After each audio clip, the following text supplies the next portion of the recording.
ربي إيماني نجاري خدماتي نقرقاري سيقارنا يا الله يا باري أرجو ما كن قبل داري يا ربي إيماني نجاري خدماتي نقرقاري يا ربي إيماني نجاري خدماتي نقرقاري درد بيك يا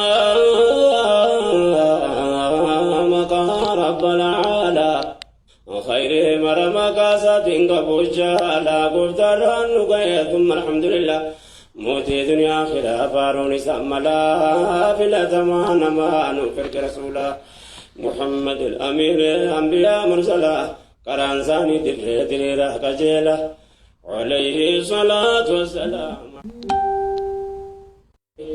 يا ربي إيمان نجاري خدماتني نقرقاري قالني كان ساتي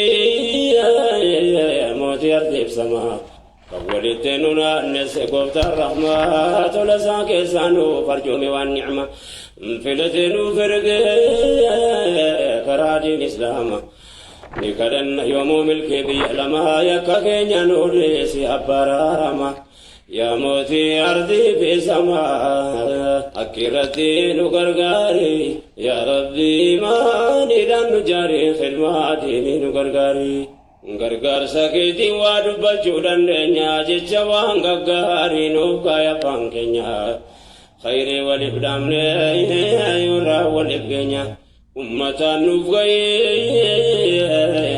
كسيادا كنيا ونقب يا ربي بيتا جاكنيا ملكا ودها جانكنيا نملك يا جباري يا ربي إيمان نجاري خدماتي نقرقاري غفتا كنيا غاري وغرغار سفنا أما ربي نولا بزرا دبنا عندك النوادا وليفسن قمنا يكتو قمرو والبركاينا دم سديني دنيا ولتدامنا همني ربي براجري بربادنا كدن وغرغار سفنا ربي كنيا غاري يا ربي إيمان نجاري خدماني نقرقاري الحمد لله انجرد بسه انقبتاتك جمع في لبعيسسه أرجو مساكسة عمري نتسسه وكانغي ولتمون دبسه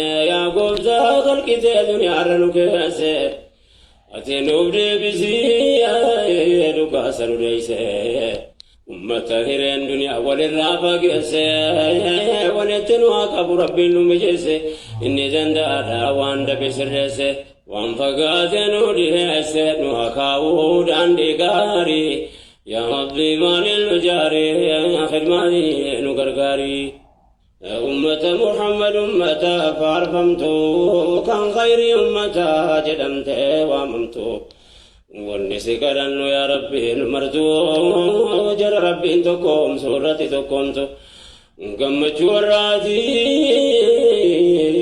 وعنبر اندقمتو سببهم انتبكت تتابعتو أمة قرآن قديسا قرفمتو ججاب وجرقما كيسة بلالتو نبي محمد لبه رجالتو نقابر من الراجراتو تهوسي قرن مرتو يا ربي كما قلبي النجاري يا ربي إيمان النجاري خدماتيني نقرقاري وجينك جامل نرانت مرمله بولي وناكا قلبي نتنجمله دي فمنا قدا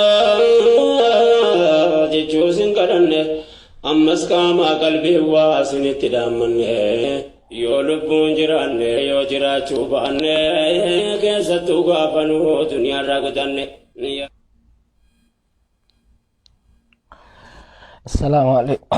السلام عليكم ورحمة الله وبركاته. Isha marka huna kam jirtan kabajamtoota fi jalatamtoota hordoftoota keenya egaa wantoota tokko irratti waa xiqqoo jechuudhaaf fullaana irra namoonni viidiyoo kana argitan akkuma viidiyoo kana agartaniin share gootanii hiriyoota keessaniif akka qooddanii haa ta'u ka waan deemaa jirus walumaan argaa jirra. Haalli biyya keessattuu Oromoodhaaf qormaata guddaa ta'ee mul'ataa jira. Yeroo darbe yoo yaadattan beektoota Oromoo hedduu tokko tokkoon akka citaatti keessaa luqqisaa jiranii. Kana jechuun namni Oromoo xiqqaa guddaan du'aa hin jiru jechuu miti. Baay'eematu du'aa jira. Otuma arguu jirru garuu beektoota keenya nu harkaa fuudhanii fixaa jiranii. Kana immoo rakkoon kana kan fide laafina keenya yeroo darbes waan kana irratti xiqqoo waa haasa'een ture. Ammas irra deebi'ee wanni jechuu barbaadu bocha heddummeessuu keenyatu jaraaf ajandaa tahee nuyi ajandaa nu uumaa jiran jechuudha. Ammas Oromoon maal gochuu qaba? Obboleessa keenya hayyuu seeraatii fi abukaatota hayyoota keenyaa hayyoota agartee uummata Oromoo maraaf warra agartee maqaa siyaasaatiin hidhaman hundaaf warra agartee dadhabee fadheetu hin jedhin hojjetaa turan keessaa namichi kun namicha adda dureedha. Warroonni kaanis soodoma jiranii jechuudha. Kan baay'ee nama ajaa'ibsiisu wanni isa ajjeechise ifa galaadha jechuudha. Gidduu kana poostii inni goggodhaa turerraa maal waan hedduurraa an akka shakki kootiitti jechuudha. Maaliif uummanni kun uummata gara waan qabee dhiisu wallaaleeru jechuudha. Maammee sheer godhi baga nagaan dhufte sheer godhi hiriyoota keetiif qoodii yaada yoo qabaatte waan amma irraa haasa'u jirru kanaa fi wantoota biraa irratti illee ni haasofna. Invaayitii ergattaa haasofna jechuudha. Hayyee wanni kun irra caalaatti baay'ee fokkisaa fi saba keenya kana yookaan saba Oromoo kana wareegama hin taane laal otuu inni gandi nagaadha biyyi nagaadha jedhee deemu akka hin taanetti nyaatamee jechuudha. Yoo yaadattan yeroo Hacaalus boonyetuma wacnee dhiifne gaafa itti aanaa jaalmarroodhaa ajjeesa sanis Oromoon xixiidhaan jiru eenyu maqaan isaa Diinaraas gaafa Diinaraas hin ajjeesanis zim jedhanii gaafa Naadhii Galaan ajjeesanis zim jedhanii gaafa Hacaaluutis zimuma jedhame gaafa agartee Hacaaluusis kunoo akkuma argitan kana ammas isa kanas Oromoon waan godheen qabu jechuudha. Inni callise ammas furmaanni callisuudha kan jedhu akka kootitti ani dhugaa dubbachuuf hin gaddu. Kun waan seenaa isaatii hojjeteera. Waan namarraa eegamu namichi hojjeteera. Nuyi kan jiraatti du'e inni waan kaayyoo isaa galmaan gahuuf dalageeti wareegama barbaachisu kaffale. Nu garuu jiraatti duuneerra dhugaa dubbachuuf jechuudha. Isa qofaa miti. Wabiin hin jiru. Hayyoota Oromootiifis wabiin takka hin jiru. Kana Oromoon jala sararee beekuu qaba. Otuu wabiin jiraate waggaa tokko caaleera. Hacaaluun erga ajjeefame nama isa ajjeese eenyu akka ajjeese maal dhugaan isaa takkittiin hin baane tokko. Naadhii Galaanis maaliin nama siyaasaan ajjeefame maaliin kan jedhus ifan baane lama. Diinaraasiin eenyutu ajjeeseenis ifan baane sadi. Kan biraattis ittuma fafachuu ganaa lakkooftan. Yoo akka kana kan laafinni kun kan agartee xiiqii keessa nama gashee ummanni agartee garan taanetti yookaan gara agartee mirga isaa goonfachuutti kan hin deemne yoo ta'e wiliitti deemama. Hayyoota Oromoo hidhaa jiruufis wabiin hin jiru. Har'a abukaatoon isaanii yookaan warri iccitii isaanii maratti haasawwatan wareegame jechuun Jawaartu wareegame, Baqqalaa Garbaa wareegame, Hamzaa Booranaa fa'aat wareegame, Koloneel Gammachuu Ayyaanaa fa'aa wareegame, Battee Urgeessaa fa'aatu wareegame. Hedduudha. Hayyoota Oromoo warra Oromoo bakka bu'a jedhanii agartee Oromoofin waa godha jedhanii hojjetan maraaf kan wareegame isaan caalaa isa namicha kana jechuudha. Namichi kun maali ta'e gaama inni wareegame wabiin isaa hin jiru. Namni waan kana godhe qorannoon geggeeffamus hin jiru. Sobanii agartee waan hin taane si himu akkuma warra kaanii jechuudha. Isaan kanaaf ammoo wabiin hin jiru. Gaafa isaan kanas ajjeesan tokko tokkoon ajjeesan al tokkotti hin ajjeesanii bar tokko tokkoon akkuma amma agartan kana luqqisanii hamlee yeesee eegan hamlee jechuun gaajee amma waxabajii kanatti fakkaata kana eeganiiti waan kana siif dalaganii jechuudha. Okay, Oromoon ammas gadda kana keessaa bahee of ilaaluu qaba. Dhiiroo namni gumaa baafata. Gumaa baafachuu yoo hafe callisanii ilaaluun anaaf waan nama ajaa'ibu, waan garaa nama gubu. Tarii lubbuun bahuun hin ooltu, bakkuma hundatti lubbuun ni baati. Ajala guyyaantu gahee baha. Garuu immoo haalli kun itti bahe kuni eessaanuuhu Oromoodhaaf gaafii guddaadha. Oromoon of ilaaluu qaba, of sakatta'uu qaba jechuudha. Of sakatta'uu qaba. Maali rakkoon ana keessa jiru jedhee of sakatta'uu qaba. Roorroon gaafa jabaatte namni waan godhu beeka. Garuu roorroo jabaatte sanitti waan godhu saniif seenuudhaaf of qopheessuu qaba. Akkanumaan miti. Bu'anii galuunis furmaata miti. Dhaadannoo dhageessistee galuunis waa tokko faayidaan qabu. Argineerra waan ta'eef jechuudha. Jijjiiramni inni duraa sun tokko hin jiru amma kan barbaachisu nama deebii akkanaa sii kenne atis deebii akkanaa kennite agarsiisuu danda'uu qabda turte jechuudha. Deebii akkanaadha dhageessiftee yoo kennite malee akkanumaan baatee kennuu hin dandeessu jechuudha. Maaliif har'a tokkoon keenya balbala irratti dhufuuf deema. Inuma hin shakkinaa kana eenyu haa ta'u nama Oromoof hin hojjedha jedhe balbala isaa duratti ganaa wareegama hin taane wareegama agartee silaa baasuu hin malle bakkatti baasuu hin malle baasa jechuudha. Beekaas haa ta'u wallaalaas haa ta'u hatta maraataan Oromootu wareegama hin taane kafaluuf deema jechuudha. Kana amanuu qaba jechuudha. Maaliif sababni inni kana godhuuf deemuuf har'a gaafa Haacaaluu Hundeessaa ajjeesan qaama silaa waardiyyaa dhaabee fi eegsisamuu danda'u namoota akkana agartee VIPdhaan eeggamuu danda'u nyaatanii maali qorannoo akkanaa gaggeessaa jirra maal akkana waan ifan taaneen jechuudha. Awwaalan maaliif abbaan dhimmaati isaanirree har'a isa kanas ammoo abukaatoo Jawaar Mohaammed fa'aa ajjeesuu jechuun Jawaarii fi Baqqalaa Garbaa ajjeesuun adda miti. Kana Oromoon beekuu qaba jechuudha. So kan kanaati kuni gabaabumatti boo'icha heddummeessuu keenyatu jaraaf karaa bane boo'icha heddummeessuu keenyatu haala mijeessaa fi jira. Kanaaf egaa kuftee dhiistee jarri amma waa balleessitu malee deemuuf hin deemtu bifa kanaan jechuudha. Oromoon maal godhuu qaba? Hayyuusaa eeggatuu qaba. Beekaasaa eeggatuu qaba. Nama xiqqooma takka agartee ganda keessatti ganda itti dhalate keessatti xiqqooma dhageettii qabu taanaan Oromoon ofii eeggatuu qaba. Waardiyyaa isaa ta'ee fi ofii isaatii eeguu qaba malee callisee waan argee iyyaa dubbate waan argee iyyaanni godhe faarsaatiituma jedhee bira dhiisuun miti jechuudha. Qalmaaf dhiyeessitee namni tokko akka waan hojjetu akka waan dubbasu erga barbaadde qalmaaf dhiyeessitee biraa taa'uun hin ta'u jechuudha. Eeggatuu qabda. Gaafa namni kan kee tuqame noo jechuu qabda jechuudha.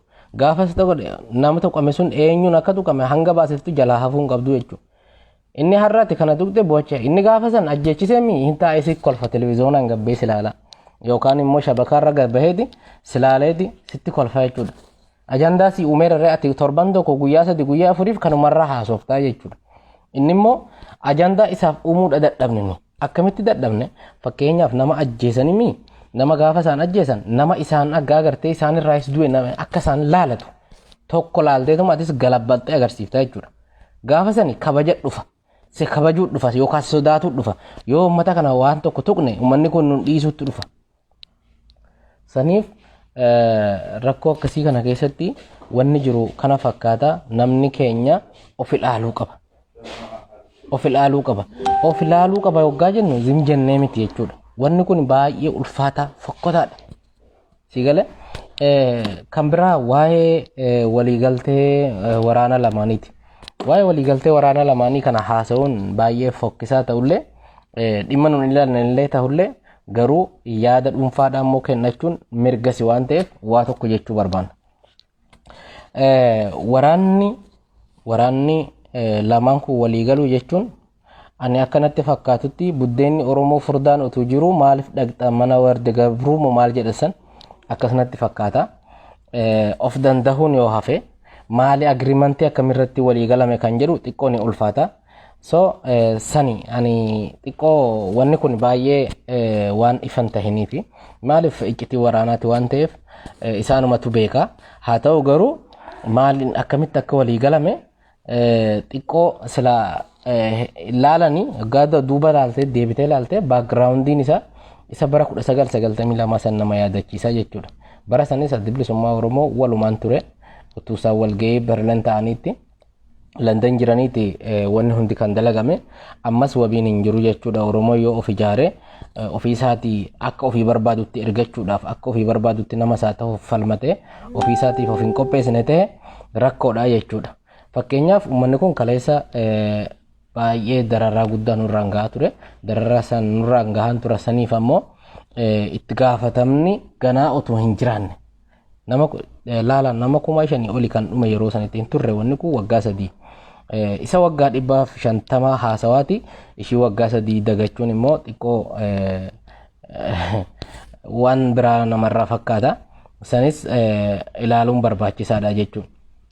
Dhaamsina ni qabu keessattuu warra Oromiyaa jala hin bulle Oromoo Oromiyaa jala hin bulleef keenyaaf walloo asin immoo karaa Asoosaa kana keessa warra jiraniin naannoo Amaaraa keessaan immoo karaa Booranaa Darraa kanarraan asin immoo karaa Matakkal kana jechuudha. Warroota warra karaa kanaan jirtan wanni isinii dhaamuu barbaannu akka sabaatti akka firaatti qaamni fedhe yoo dhufe fedhii keenya galmaan ni gaha jettanii hin yaadina. Ofii keessanii of qopheessaa ofii keessanii ofirraa waan barbaachisaa ta'e gartee self defense gochuuf of qopheessaa. Sababni isaas buddeenni Oromoo furdaan utuu jiru maaliif dhaqxa mana walda gabruu kan jedhame suni kana natti fakkaataan akka kootitti jechuudha.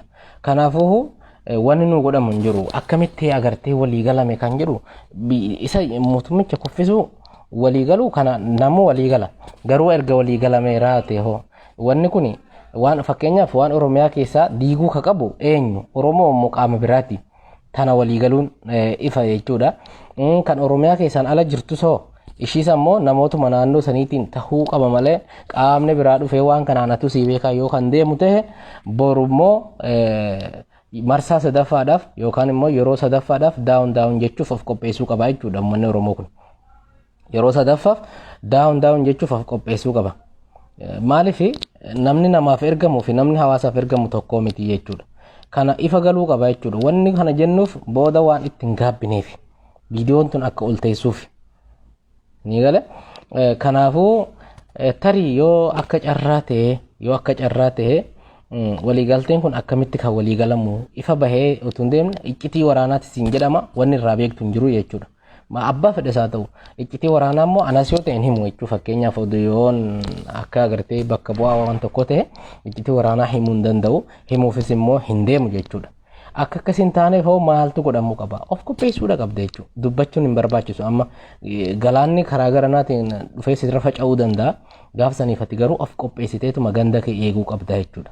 Sigale gaafa anatu sii beekaan dhufe gaafa san funyaan dhufte deebifta jechuudha. Anatu sii beekaan ana birantiin taatu ani ofumaafin ofii kiyyaaf hin beeka malee ati naaf hin beektu tuni tahuu qabdi jechuudha. Siyaasaafis ta'uu danda'a waan biraatiifis ta'uu danda'a sun nun ilaallatu garuu akka ummataatti wanni dhaabnu ummanni of qopheessuu qaba. Abbaa jala buluu qabuu fi eenyuuf akka hojjetu jiru eenyuuf akka wareega kafaluu jiru eenyuuf akka maaliif akka wareega kafaluu jiru of beeka waan ta'eef kana jechuun barbaada. Kan biraa karaa afaan Amaaraatiin waa jechuun barbaada. Fakkeenyaaf warroota agartee afaan Oromoon beeknee fi አሁን በአማርኛ መግለጽ የምፈልገው ነገር ቢኖርም የኦነግና የትግራይ መከላከያ ሰራዊት ጥምረት የሚለው ጉዳይ ላይ ነው። እዛ ላይ የግል አስተያየቴን ለመስጠት ፈልጌ ነው። ምክንያቱም ጥምረቱ የወታደራዊ ምስጢር ስለሆነ ግልጽ ሊሆን አይችልምና ስለዚህ እሱን ግልጽ ለማድረግና የሆነ ነገር እንትን ለማለት ሳይሆን እንደ ህዝብ የኦሮሞ ህዝብ በየቦታው ተበትኖ ባለበት ምን ማድረግ ያለበት የሚለው ላይ የግል አስተያየቴን 1 2 3 ለማለት እፈልጋለሁ ማለት ነው።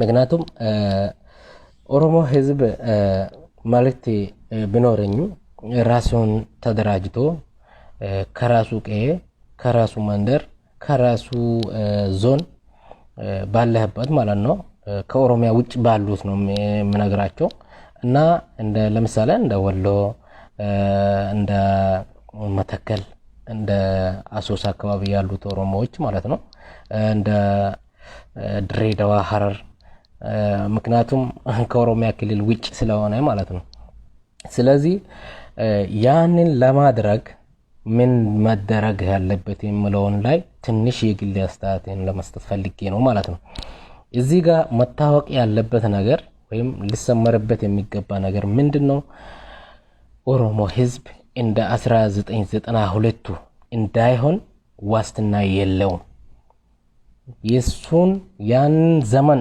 ለመመለስ የሚያስበው አካል ሊኖር ይችላል የ150 ዓመትን እንቃወማለን የዛሬ 3 ዓመትን ደግሞ ምን ራሳ ከሆነ በጣም ከባድ ችግር ነው ማለት ነው ስለዚህ ያንን ለመርሳትም ሳይሆን ፖለቲካዊ አሳሰብን ለመስጠት ከተፈለገም ያ ለፖለቲከኞችን እንተዋለን ለማለት ነው እንደ ህዝብ ግን ምን መደረግ አለበት የሚለው ሌላው የሌላን ቀንበር ለመሸከም ጊዜ እንዳይኖረው ምን ማድረግ ያለብን የሚለው እሱን ራሳችንን አዘጋጅተን ተደራጅተን ራሳችንን መጠበቅ ያለብን ይመስለኛል እንደ ህዝብ አንተ ሌላ ቦታ ሄደ ከምትሞት ሌላ ቦታ ሄደ ለማይሆን ነገር ከምትሞት ሰፈሬ ላይ መንደሬ ላይ ቀይ ላይ ወይም ደግሞ ሴር አብዱማ የሚባለው ህግ ወጥነት እንዳይበዛ